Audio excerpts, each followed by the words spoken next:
Penurunan harga BBM yang dimulai pada 5 Januari 2016 ini tidak dibarengi dengan penurunan harga kebutuhan pokok. Anggota Komisi 2 DPRD Provinsi Bali Igede Suambe mendorong pemerintah untuk melakukan pengawasan pasar agar harga tetap terkendali.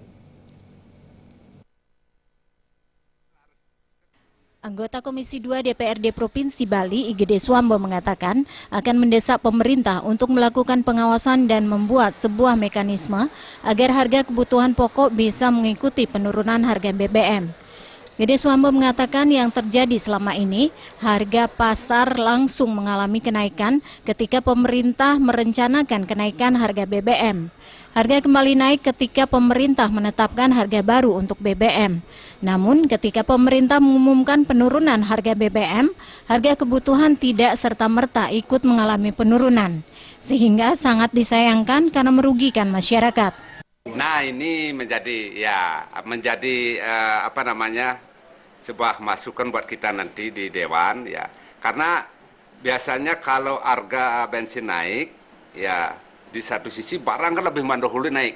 Nah, kalau minyak ini turun sejauh mana nanti pemerintah juga ikut mengantisipasi daripada harga-harga yang ada di masyarakat sendiri ya. Termasuk nanti akan kita dorong pada pemerintah khususnya Provinsi Bali.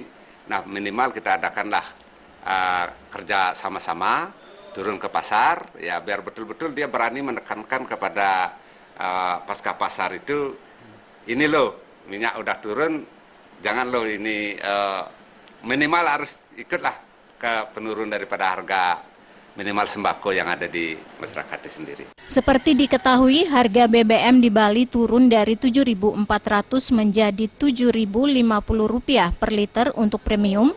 Untuk harga solar turun Rp1.050 menjadi Rp5.650. Sedangkan harga LPG 12 kg rata-rata nasional turun Rp5.800 per tabung. Purnama dan Alit Setiawan, Bali TV.